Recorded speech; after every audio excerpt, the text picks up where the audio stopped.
गुजरात सरकार द्वारा लव जिहाद से जुड़े विवाह पंजीकरण को लेकर कानून में संशोधन किए जाने के बाद अब महाराष्ट्र में भी ऐसा संशोधन किए जाने की मांग उठ रही है। महाराष्ट्र बीजेपी के नेता किरीट सोमैया ने इसको लेकर महाराष्ट्र के मुख्यमंत्री देवेंद्र फडणवीस से मांग की है। उन्होंने अपने अपील में देवेंद्र फडणवीस से यह मांग की है कि ऐसे मामलों में विवाह पंजीकरण के लिए आवेदन करने पर हिंदू युवतियों के माता पिता को अनिवार्य रूप से सूचित किया जाए। गुजरात के मुख्यमंत्री भूपेंद्र पटेल ने विवाह पंजीकरण में संशोधन करते हुए कहा है कि अब शादी करने वाले लड़कों लड़कियों के माता पिता को भी इसमें शामिल करना चाहिए। आइए आपको इस वीडियो में बताते हैं कि क्या है किरीट सोमैया की ये मांग और किस तरह से संशोधन किया गया है गुजरात सरकार की तरफ से। नमस्कार, आप देख रहे हैं लोकमत हिंदी। मेरा नाम है सुन कनौजिया।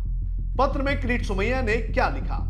बीजेपी नेता डॉक्टर किरीट सोमैया ने मुख्यमंत्री देवेंद्र फडणवीस को लिखे पत्र में कहा है कि लव जिहाद के मामलों में लड़कियों की सुरक्षा के लिए एक्ट नियमों में बदलाव किया जाए। उन्होंने आगे लिखा है कि अंतरधार्मी के विवाह रजिस्ट्रेशन में माता पिता को जानकारी देना जरूरी है। किरीट सोमैया ने खत में लिखा है कि गुजरात सरकार ने लव जिहाद के मामलों में लड़कियों की सुरक्षा के लिए नियम बनाने की पहल की है। पिछले कुछ सालों में हम देख रहे हैं कि कई लव जिहाद मामलों में मुस्लिम लड़के माता पिता के सपोर्ट से 14 से 18 साल की लड़कियों को बहला फुसला रहे हैं। गुजरात सरकार ने लव जिहाद मैरिज रजिस्ट्रेशन एक्ट में एक अमेंडमेंट किया है। मुख्यमंत्री देवेंद्र फडणवीस जी को मैंने एक पत्र लिखकर विनती की है कि महाराष्ट्र सरकार ने लव जिहाद हिंदू लड़कियों को फंसाया जाता है, इस प्रकार के मैरिज रजिस्ट्रेशन में लड़की के माता पिता को मैरिज रजिस्ट्रार ने जानकारी देनी होगी और 40 दिन के बाद में ही मैरिज रजिस्ट्रेशन हो, इस प्रकार का अमेंडमेंट किया जाए, ऐसी विनती की है। मुस्लिम लड़कों ने दिया धोखा।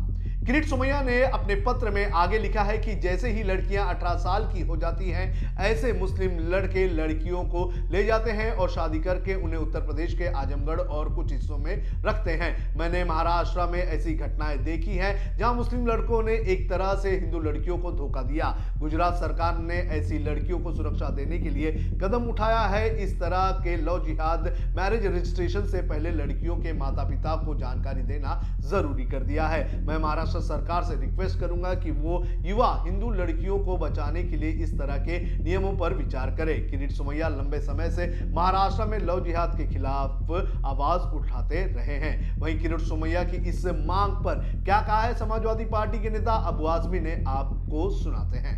अरे लव जिहाद कोई चीज़ है ही नहीं है। संविधान में 18 साल की उम्र के बाद कोई शादी कर सकता है, बहुत अच्छी बात है। लाओ, इससे जो है हमें कोई इसका एतराज़ नहीं है। ले आओ, लव जिहाद खत्म कर दो और हम हर आदमी अपने धर्म में शादी करे, इससे अच्छी कोई बात ही नहीं। वहीं लव जिहाद के इस मामले पर किरीट सोमैया ने दावा किया है कि इससे संभावित विवादित मामलों की जांच और सत्यापन के लिए पर्याप्त समय मिल सकेगा। हालांकि इस मुद्दे को लेकर विभिन्न सामाजिक और राजनीतिक संगठनों के बीच मतभेद भी सामने आ रहे हैं। कुछ संगठनों का कहना है कि ऐसे प्रावधानों से व्यक्तिगत स्वतंत्रता और वयस्कों के विवाह संबंधित अधिकारों पर प्रभाव पड़ सकता है। गौरतलब है कि गुजरात में किए गए संशोधन के बाद अब अन्य राज्य में भी इस तरह के कानून को लेकर चर्चा तेज हो गई है। हालांकि महाराष्ट्र सरकार की तरफ से अब तक इस मांग पर कोई भी आधिकारिक प्रतिक्रिया नहीं आई है।